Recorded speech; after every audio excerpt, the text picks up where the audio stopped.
we've got evil video games, flying houses, bouncing teenagers. We've even got Alice Cooper. Is this the wildest Freddy movie ever? Or is it a big pile of shit? Freddy's dead. So we've come to this, Jenks. Finally, the last one-ish. In Nightmare on Elm Street, Part 6, Freddy's dead. Now, we've taken our time to come round to this one because I could not be asked to watch it. And we picked the worst time to watch it. I get home from work on a Friday night. I opened a can and I realised we've got to review Freddy the next day. So yes, Jenks, I spent my Friday night drinking, watching Freddy's dead. Worst Friday I've ever had. But in all fairness, I think you do need to drink to watch this film. Because it is. Definitely. Right, so when we did part 5, we struggled for material because part 5 was kind of mid. It wasn't shit, too shit. It was quite boring as well. So we you wanted to be awesome or you wanted to be shit because it makes good material. Luckily, Freddy's dead is shit. So you've got like the basic plot. Right, I'll start with the positives because I don't want to be, nearly negative, okay? I kind of like the premise. All the kids in Springwood are dead. Freddy's struggling for new victims, so he uses this kid. I say kid loosely. He's about 55. He's even got a receding hairline. You rowdy teens. So he uses this boy to try and lure new kids into Springwood, and then you get the setup then for this. I would call it the centre for 40-year-old teens. I don't know what it is really. Yeah. And then, and then you've got this woman. I couldn't be asked. Maggie, come on, Jenks, do some prep, man. She's the worst actress ever. She looks a bit like Madonna. And they head to Springwood. She does, not Madonna now. Back when Madonna used to have black hair in the 90s. They head back to Springwood. They kind of get lured there because they're trying to solve the mystery who this boy is. And then, all hell breaks loose. Do you want to carry on? Because it's hurting my brain trying to figure out the plot. Yeah, of course. No, I agree with you. It's probably got one of the best plot lines in the whole franchise. Now, definitely. I love the mystery around it. I love the lore that it builds up. Obviously, when they go back to Springwood, the film introduces the concept that Freddy's power over the dreams of Elm Street's children is dwindling because he has no victims to torment anymore. Yeah. And I feel like it's the best end to a franchise. Well, end to a franchise. Yes.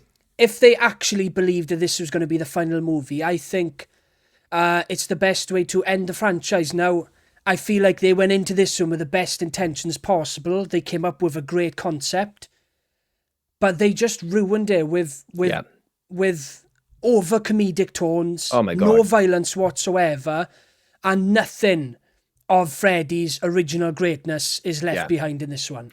Yeah, so you've got like the town there's no children left in Springwood. Yeah, it's almost post-apocalyptic. It's like a post-apocalyptic Springwood. So you've got the parents and there's like a fun fair. There's no kids there and they're all gone loopy. There's a school with a teacher who's teaching an empty class.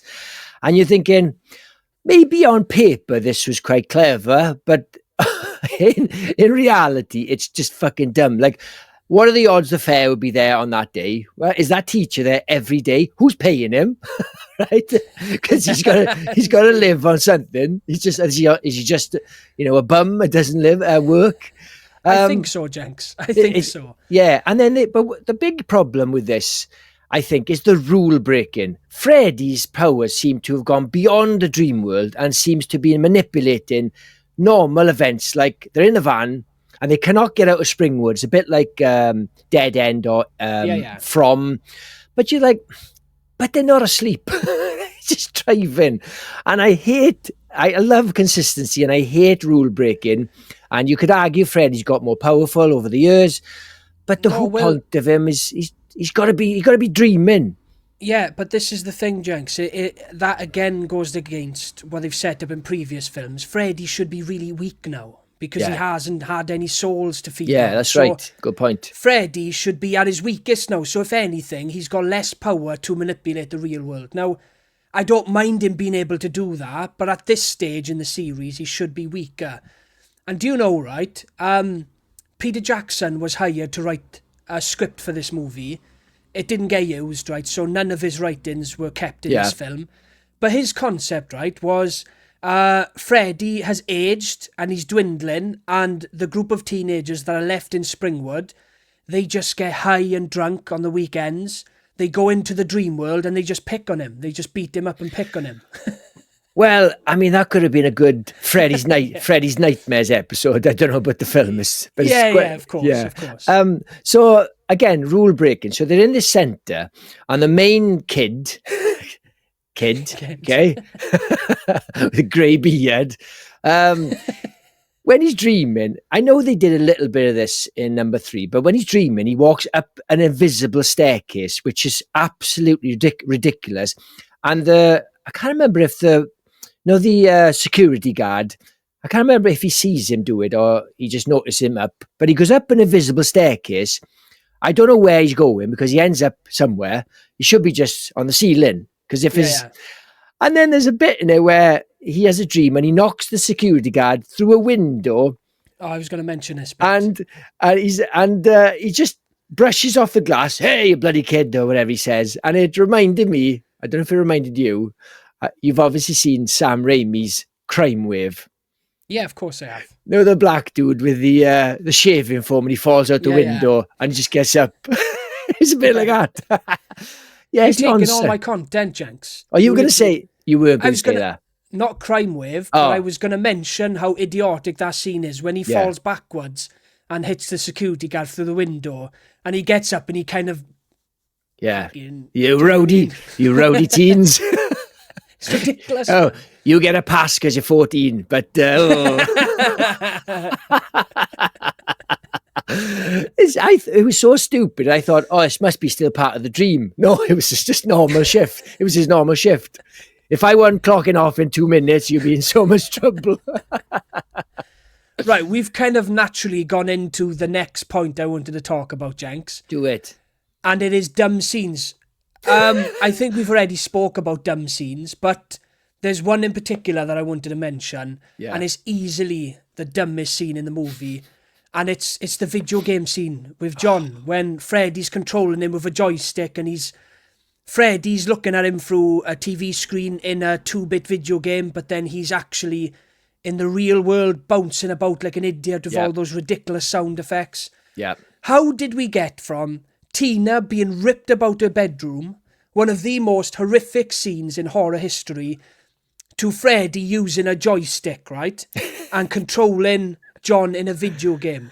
Yeah. But then there's that bit where he's got like the Nintendo Power Glove. Yeah. And he does that face as he's flicking the buttons. I mean, at some point, Robert Englund must have gone, guys, I think we've gone a bit far here. So you've got Maggie doesn't react at all to these mental things she's seeing. So the kid is bouncing. Clearly there's some supernatural force doing it. And she just like this. And they're following him around the house, the magic house that transforms even though they're not sleeping. And then you've got like their bodies disappear. Okay. Yeah. There's no like remains like where they've been ripped to shreds. And I thought, that's stupid. But then the twist is then when they go back to the center for 40-year-old teens, they've been erased from existence, as if that's a clever twist. Like, but hang on, some of these kids have got families.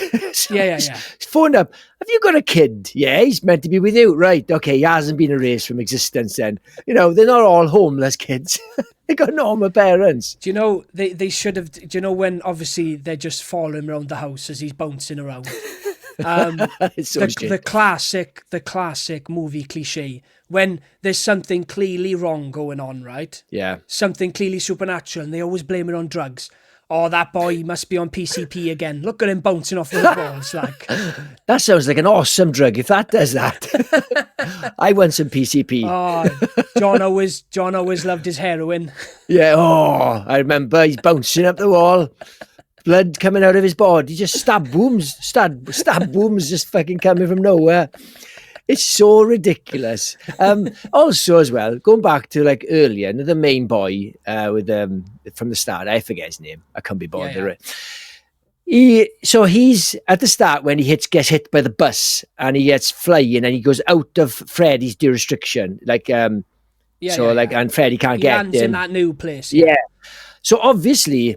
So he must have been sleeping at the side of the road for all that to happen because it doesn't make sense. Where was he sleeping to have that dream? But he goes to that centre then, and she goes, "You haven't been sleeping for 3 weeks." He was just sleeping on the road. It hadn't been 3 weeks from that point to the centre.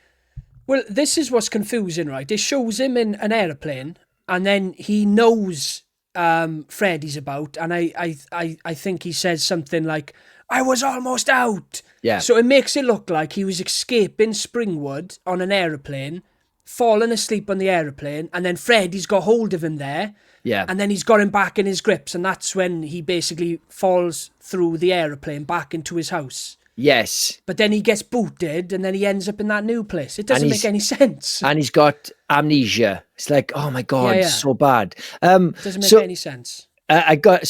Freddy's makeup, okay, is the worst makeup of all, right? With a bannon, okay? He looks like Mrs. fucking Doubtfire. It's so shit. It's just so bad, isn't it? Especially when he's doing the controller. He looks whimsical. Yeah. Do you know what I mean? Yeah, yeah. Especially when he's sneaking behind the deaf kid and he's like almost looking at the camera going, shh. And it's like, who's he shushing? Yeah. Do you know the dumbest scene for me, right? And I know a lot of these deaths are played for comedic values, right? But there's a scene where the kid with the hearing aid, he's in the back, he falls asleep in the back of the van, and he was looking at a map, and that map goes massive, and it's all road, and he's screaming. What the hell is that? Why is a guy drowning in a giant map scary? Yeah. Like, let's not forget, guys, this is a horror franchise. Right?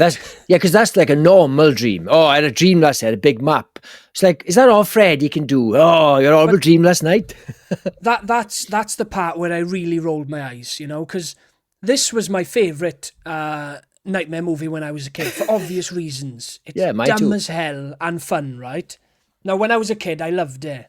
And I didn't watch it for a while, and then I watched it back again last year, and I was like, oh my God, kids are dumb as fuck. I felt the same. See, when I watched this last night, okay, I wanted to brush up, and I realised I think I've watched this Freddy more than all the others because it feels so familiar. Every beat of it, the lines, whereas all the other ones, especially part 5, I couldn't remember any of it. And even when after we watched it, I had to sort of check a few things online of like, oh, what happened at the end now? But so do you want to ready to talk about the finale, or do you got some... Wait. Yeah. You got any? Let's get some positives, Jenks. I know I've said my positives. Well, that's it. At the start, we talked about how much we like the premise and stuff, but we are going to talk about some good scenes in the film because there are some good stuff in there. No, it's not the worst film in the world. And the best scene for me is easily the flashbacks of Freddy's origins from a teenager to adult. I just love seeing Robert Englund, and obviously Alice Cooper playing his dad is a massive highlight. And I just love how colourful and idyllic the garden scenes are. It's just so unsettling when Catherine Kreuger goes into the garden and Freddy's hurting her mother. It's easily the scariest and most unsettling scenes for me. And I love seeing Robert Englund as his true form. And we get a lot of it in that film. You get to see the background of why Freddy turned out to be the way he did, you know. You see his father abusing him, Alice Cooper, and there's that bit where he's whipping him with a belt and he starts to turn the pain back onto his father. I love that. This easily the best part about this movie, and I think it's why I gravitated towards him more when I was a kid, because I love to see Freddy. I love to see Robert Englund, all these background scenes. And like I said, just that garden is so colourful and bright.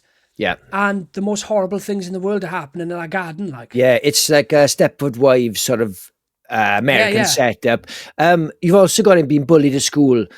Son of 100 maniacs. I mean, I don't know how those kids are that information about the mother. But and also when I think Alice Cooper is actually a stepdad in it, because he says, "I knew it was a mistake to take you in." So I'm guessing it's a stepdad. Oh, maybe, yeah. I don't he says that line. The only time I noticed it. Have you noticed Freddy when he's young? He's really ginger. Extra ginger. No wonder he turned out evil. Before anyone gets mad, I'm ginger. You're allowed to say it. Yes, I agree with you. The flashbacks are the best part of it. That's why it's kind of a shame that when they must have they're probably thinking, well, we got to end this franchise. Somebody came up with this pitch. Oh, I like that. Oh, yeah, all the kids are gone. Flashbacks. He's got a daughter. Yeah, let's run with it. And all of a sudden, they must have just bombarded them with shit idea after shit idea. Because let's be honest, Jenks, the story and setup for this one is fantastic. It's probably my favourite story in the whole franchise, because it is a proper story and it comes to a proper conclusion. And I just love the setup of this one. It's fantastic. It's just over-polluted with shit. One more good thing I noticed, and it's in the flashback, when you saw lots of prototype gloves. Yeah, it's amazing. Now, I didn't notice that before. I certainly didn't remember it. And I thought, oh, that's quite cool. Because it made sense. There was one with just spikes, I think, on the palm. I thought, oh, that's cool. But you know, this is the only Nightmare on Elm Street movie where he doesn't kill one person with his glove. Not one person. Is that right? I didn't even realise. Yes. Yeah, I noticed it and I thought, he hasn't used his glove once. It's something I always notice because, well, I love Freddy's glove. And he doesn't use it once in this movie. Do you know what? I didn't even notice. Right, so let's talk about the finale. The finale is a piece of shit, okay? Probably the worst part of the film, where it goes 3D, right? So they put 3D glasses on in the fucking movie, because when you watched it in the cinema, you only had to put them on at that point. Now, I don't know whether you know this story, nobody else would be interested in, but your mother and father went to the cinema and they made the mistake of putting the glasses on first, and they were sitting there with the glasses and they looked round. At the start, they looked round and realised they were the only ones with them, and they were like, oh, and realised it was only till the end. But they put the glasses on and they go into the tree, and there's such a loop. Put this on. These can be whatever you want them to be. It's like, and you're going to elaborate? That's it. Yeah.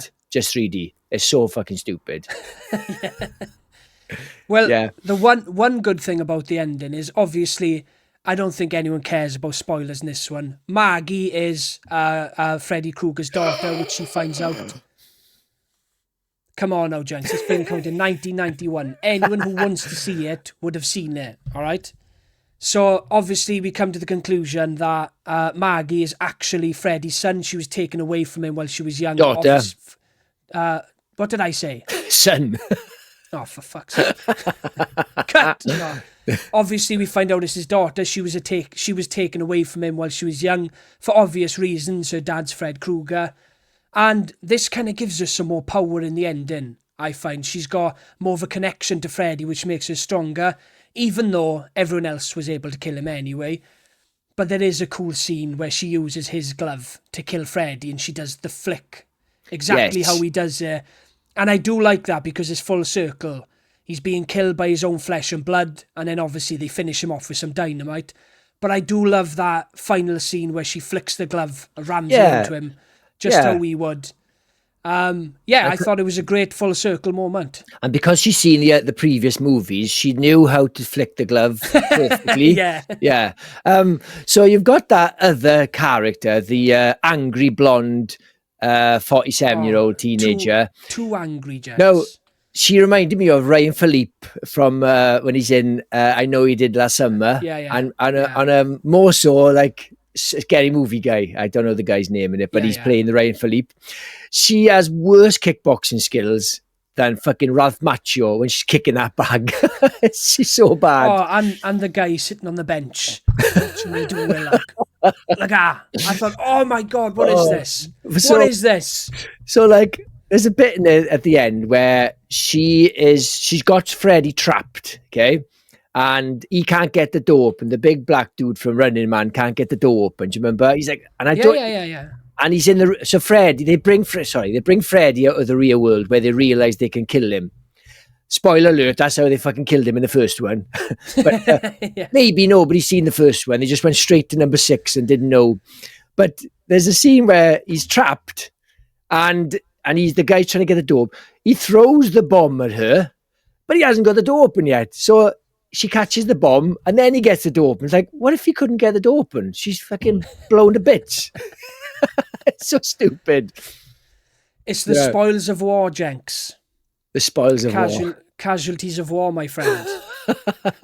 But yeah, that's all I got to say. I don't know if you got anything else to add.